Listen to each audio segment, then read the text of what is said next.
Alrighty, so let's go ahead and take a look at the top 32 deck breakdown. So we see we have 10 Prank Kids, 5 Sword Soul Tenyi, 4 Fluanderees, 3, this is the DPE Adventure Cybers Eldritch. Number 3 is what we as players call Based. Konami calls it the Destiny Hero or Destiny Adventure Synchro deck. 2 Pure Eldritch, 1 Striker, 1 Despia, 1 Invoked, 1 Dragon Link, and 1 Shadal Dogmatica. I don't think it's a surprise that Prank Kids seems to be one of the best decks. By this, basically the best deck. But the Tenyi and Fluanderees have kind of crept up compared to some of the previous online events. Why do you think, kind of, at least the Tenyi side, I can see Fluanderees, but why would the Sword Soul Tenyi deck pop up more? So one of the main appeals for me going to the tournament was consistency. I didn't want to play any of the brace piles adventure piles because the number of bricks you have to play to make it like actually playable is just too high. I know a lot of people have been cutting them. I think all the base players that topped this tournament were only on 40 cards or 42 cards or something like that. Instead of the 60 we've seen. Instead of 60, yeah. A lot of Pranked players have been on like just whack number. Like I think the winner won with 40 cards and there's a whole bunch with 60 cards, so it's just all over the place right now. But Tenyi Sword Soul, I think it's probably just the most consistent meta deck there is possible right now. It may not be as powerful as any Brave deck, but it's still like good enough to get you through a tournament. But speaking of the Prank Kids, the weird ratios, there are a bunch of lists that I saw, not necessarily topping lists, but just in general that have been playing like 2 of some of the main deck Prank Kids, like 2 Fansies, 2 Lampsies, 1 Roxy, something like that, just to minimize on the Prank Kids. Monster counts because you just want to search it, and then maximize, of course, on the Brave cards and the Adventure cards. Really interesting to see. I think so. In most decks and Prank Kids, there's like 3 engines. It's Prank Kids, Brave, and DPE, and I think everyone can agree that Prank Kids are the worst part of that deck. Yep. That's why the more Prank Kid cards you have in your hand, the worse your hand gets. Yep. Especially because they're not playing polymerization or cards you've seen in traditional Prank Kids decks. Especially like 2018, especially when that deck came out. You were playing stuff like, even like Thunder Dragon Fusion. A couple people were playing that, and Verde Anaconda to send the Thunder Dragon Fusion. But it is not the dominant way. Really, it's just to make the double Regeki. Yeah, now most people are just playing like 8 kids and like 1 or 2 plays, so it's just weird. But I think they understand that like, as long as you see 1 kid plus your combo, like Brave or DPE pieces, you're fine. You're 100% fine. It's almost like the equivalent of seeing the Eldritch cards in Cyber Skadget Eldritch. Yeah, you want to see a piece of every engine in Cyber Eldritch, yeah. Yep, and I think Fluanderees is a pretty good pick into a lot of these decks. Scythe Lock, I know you mentioned in your deck profile, linked in the description, of course, that you were anticipating a lot of people not playing the Scythe Lock. Yes. Of course, Fluanderees doesn't care about Scythe whatsoever, basically. It seems like it's really fallen off, though, with a bunch of these decks. Just normally hard losing to Scythe, but now basically no one's playing it. Why do you think that is? So I think the fact that everyone is maining like 12 hand traps at minimum right now has a really big effect on how much Scythe is seeing right now. I don't even think any of the base decks were playing Scythe. No, they're all playing the 40 card version, which doesn't play anything like that. Yeah, so the only decks in Top Cut right now playing Scythe are the Cyber Eldritch decks. Yeah. And that's only because they get it off their main combo. And that's like with no other bricks required, which is like really cool. It's just that everything else, you just have to play so many bricks, and consistency over a large tournament like this is going to matter a lot. Yeah, we can see that a lot of the decks that tend to be more consistent, like Invoked, and to an extent, and of course Dragon Link, to an extent, something like Shadal Dogmatica, and Striker. I know one of them was playing Adventure and DPE in it as well. I think this may have been that list. We're going to take a look at some of the lists in a little bit, but they are all relatively consistent compared to the previous pile decks we saw over the last, 3 to 5 weeks or so. Yeah, I agree. There's a lot of, I don't want to say variety because it's mostly just Brave DPE, but there's a lot of options. It's like, you have those 2 engines and then you pick your 3rd engine and there you go, basically. Unless you're playing, again, Sword Soul or Fluanderees, which we've said this a bunch of times. Unless you're playing, really, otherwise you should be playing the Adventure engine unless you have a very good reason to, and the top, 3 decks in this case were, only one of them was playing the adventure stuff. The Sword Soul, Tenyi, and Fluanderees don't need to play it at all. Yeah, I think most of these lists, actually almost all of them, you could basically point out and clear why like they did so well if you just look at any of them. Yeah, so we can go ahead and take a look at some of the lists. We're going to start off with the winning list. Isaiah's Pranket's Adventure DPE deck. We're going to go ahead and see that right now. Is it Elijah Green? Yeah.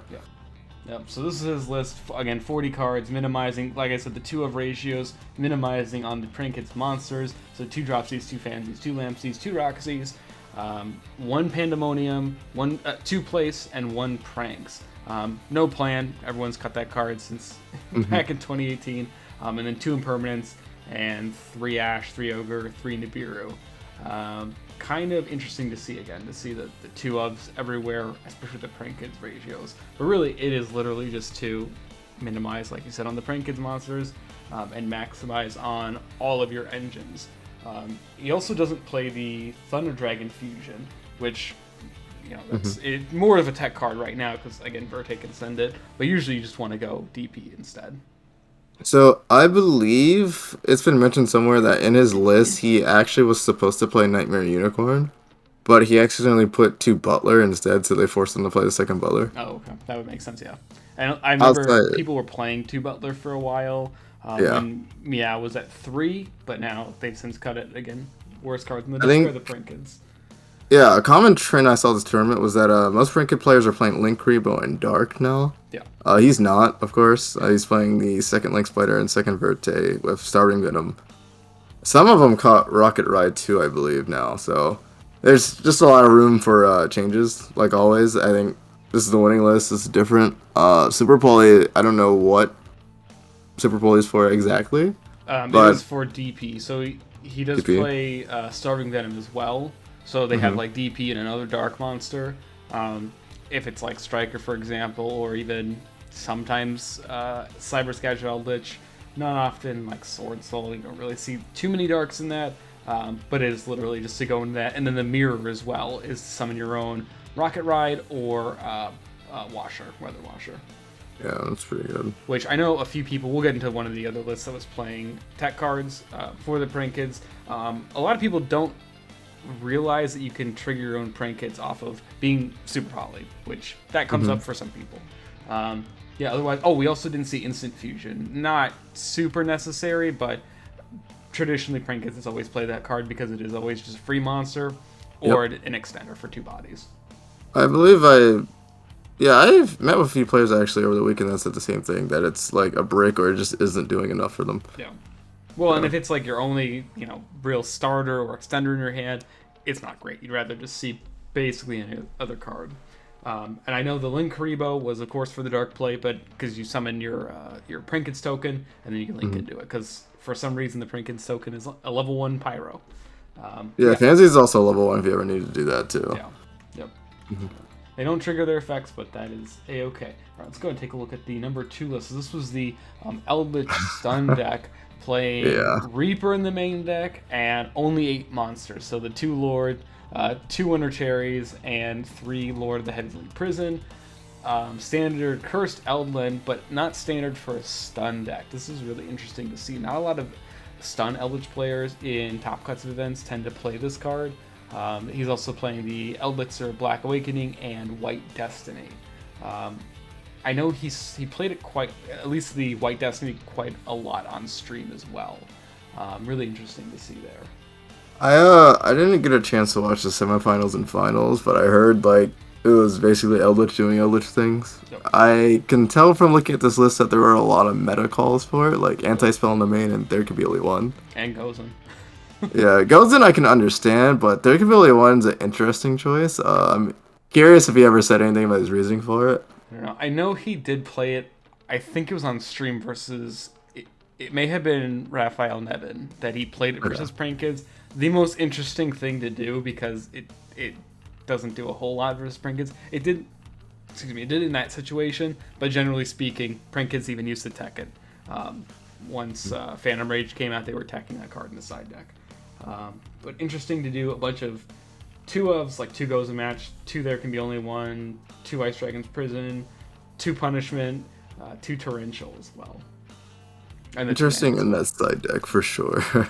Yeah, and then the Ash Blossom, Ash Blossom and Droll in the side, and then the Lava Golem we actually saw on stream. I remember versus Raphael as well. I think he did the Bow Wow Bark and DPE he contributed for Lava Golem, and then Sphere Mode because of course.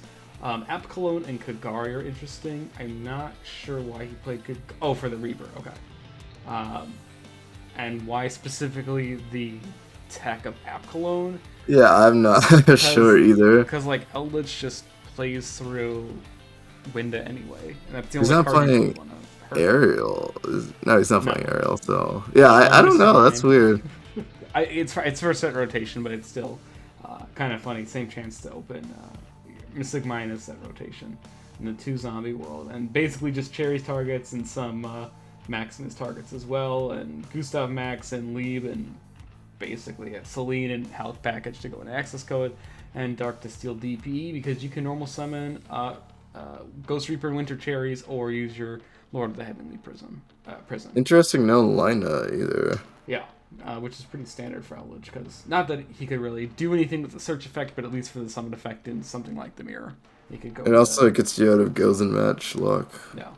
Yep. Yeah, it's weird. Just a very interesting meta call, but cool to see that it did place second. All right, let's go ahead and take a look. So this was Ryan Fletcher's 4th place Fluanderees deck. Hey, shout out to Oblivion Games here in Tampa. Glad to see players from my area doing very well. So he was playing. I know he was the one who knocked you out of top 8, and his list was really, really interesting. Playing like the double Book of Moon and the triple Dark Ruler and the 1 Mystic Mine in the main. What did happen with that? Yeah, he basically Mystic Mined himself game 1, but I couldn't beat that with Featherstorm. So basically I just played into Harpy's Featherstorm. I really should have just killed his Eagle, but yeah, it was weird. It was a good play from him, because I think his hand was just a massive brick. He went Eagle, normal, add, and Pen, and just didn't summon anything else with it. I thought that he was a cool dude. I like this deck a lot, actually, because I do enjoy playing Fluanderees, like playing it myself, but playing against it is torture. Yeah, the only hand trap he was playing was 3 Dimension Shifter, which I understand. I guess he didn't like Ash or any of the other hand traps that much. I guess the Dark Ruler and the Harpies were just stronger cards in general. Yeah, and the Gamma in the side was pretty interesting too. Because of course, and a lot of people have strayed away from Nibiru because it's not live ever past turn 1. Alrighty, and then of course your list. Gonna go ahead and link your video, of course, and the combo video we're gonna have out later, showing the 4 synchro play. Pretty good list. I think a lot of people were on very similar lists, including some. Yeah, I checked the other 2 lists. I believe Charlie was on 45, but he was cutting down on Ecclesia and Vishuddha ratios. Okay. And then Jibriel was on 2 Vessel and 2 E-Telly. Neither player was playing Tactics. He was also on 2 Vishuddha, but he maxed out on Ecclesia. Okay. And yeah, both players were playing 1 Taya. Do you think you're rewarded for playing Tactics? Yeah. I mean, my game is Tactics flung my game, so I can't really say what it would have done for them, but I really enjoyed Tactics this weekend. Cool. Yeah. I think most of the power is from the side deck, though, because Rivalry is a win con, so is Mistaken Arrest. Yep. Do you know if they were playing those cards as well, or anything? Jib was playing Rivalry, but neither player was playing Mistaken Arrest. Okay. And then I don't know Walter's list, and I don't know who the 5th sword player was. Okay. And we can always take a look at some of those later, because I want to expand more on Sword Soul for this format. But yeah, really, really interesting call, and it seemed to have rewarded you quite a bit, which is good. And then we, of course, have Andrei Tauruses. Despia list. Again, shout out to Florida players. I always love seeing them since having moved here. For some reason, he was playing Despia before the Albaz structure. Cool. So this is really I believe he mentioned somewhere that or it might have been on stream. He said that he was just practicing or testing the deck before the structure deck came out. Like, if you're topping a YCS while testing it, that's insane. Yeah. Well, and he's always known for playing the weird list. I remember. He was the first one to put Tenyi technically on the regional map by winning a South American regional with Tenyi. Yeah, it was pure Tenny, wasn't it? It was like a stun version of Tenny even before skill drain was at 3. Yeah, He's it's known like, for doing this. During COVID, I swear this dude just took turns like with random decks topping, Yep. and like it just kept he like either won or top with the deck, and it was just so weird. Like I remember he's been on this deck for a while too. Yeah. But I really like his build. I was testing this out a bunch. I think, honestly, for this event, it was really, really strong. And similarly to Mistaken Arrest, he's playing Shared Ride. Shared Ride is kind of the counterpart to Mistaken Arrest. They were released in the same era, 2014, 2015. But this one, you draw a card instead of just stopping either player from adding cards from their deck to their hand. Every time your opponent does it, you draw a card. So it's kind of like a far less powerful Maxi. But for something like back in the day Necroz, this was really, really good versus them. His list is... It's really funny because like he was playing next to me like 1 or 2 rounds, and every time I look on his board, he just ends on 2 of those. Masquerade, the Blazing Dragon. Yeah. So literally, and your opponent just has to play so much to play. Yeah. So versus Fluanderees, and I did this while testing. If you summon 2 Masquerade versus Fluanderees, they generally cannot win at all. So they have to go first and have to summon Barrier Statue to do anything versus you. Again, this assumes that you don't open up anything, but they have to pay 1,200 to activate a card or effect. That includes the banishing, that includes anything like that. So just to even like normal summon a monster and add back one of your banished Fluanderees, they're paying 2,400 life points to do everything. It is kind of crazy. Yeah, it's so dumb. Sure. And the 3 branded in red. This is kind of some debated theory whether to play 2 or 3 with the Albaz Strike structure deck coming out. But he was playing 3 because it's basically the best fusion card in the deck besides maybe Super Poly. Literally because you could summon Guardian Chimera, and this card's just insanely busted for fusion decks. Yeah, I believe he won a PPG playing this deck like a few weeks prior. Yeah, it's basically I'm interested to see where this deck goes though, because everyone's expecting it to be like really good next week. Yeah, and this is where I was saying he was playing Super Poly, and then he played the Weather Washer to attack into Prank Kids, or to Super Poly Prank Kids. He also mentioned in his own deck profile that no one used their Prank Kids monsters effects to summon from deck after they were Super Poly. No one knows he can do it? Yeah, apparently no one knows. So it doesn't matter if it's your card effect or your opponent's. You can still, summon from the deck in that case, but they just chose not to, and at least it's Armades. For those of you who have been in the game for a while know that old card. But yeah, really, really cool deck otherwise. I think there can be only one kind of confuses some people. Some of the Despy monsters are they're fairies, but the fusions are fiends. And that's kind of like the whole thing. Masquerade is a dark fiend, Quiritis is a light fiend, and then the main deck monsters are dark fairies. Kind of interesting. You can play like Dark Lords with this. But so this doesn't really hurt you at all. And like Guardian Chimera is a beast, DP is a warrior. You have some of the other warriors. A light fiend again with Proskenion and my Dragon of the Swamp. They're all different types. Even Dragostapelia is a plant and not a dragon. So post Albaz is going to be a little bit interesting, but there can be only one. Definitely helped a lot of decks, even with decks you normally wouldn't really see that played. So, and then the next list was the Shaddoll Dogmatica. This I have a lot of interesting things to say about this. This is Avery Foster's list. Yeah, Avery Foster was playing this. Triple Maximus, triple Gale Dogra, 2 Nibiru, 2 Wendy, and 3 Shaddoll Hedgehog, 3 Cosmic in the main, Super Poly, 3 El Shaddoll, 2 Shaddoll Fusion, 1 Punishment, 1 Schism, Rush Shaddoll Incarnation in the side deck, and there can be only one, and no material in the side deck, and the 3rd Nibiru as well. Triple at Cologne, only 2 Construct, and he was playing Wendigo for the Fluanderees matchup. This is, I think, the most interesting list in top 32, just because of so many kind of different choices. No one really builds Shaddoll this way. This is a really unconventional way to build the deck. So, Avery has been going to tables and towers quite a bit, I think, for the last few case tournaments, and he's always playing this deck. I think he showed one of my friends the list. He also topped a 3v3 with him. And this deck's crazy because Gale Dogra, I think you can present Nadir where Gale Dogra actually just does both for you without having to like burn your Maximus. Yeah. It just does so much in a card. like, sure, every Shaddoll monster is a hard brick, but I mean, it's crazy. It's just I don't know what to say.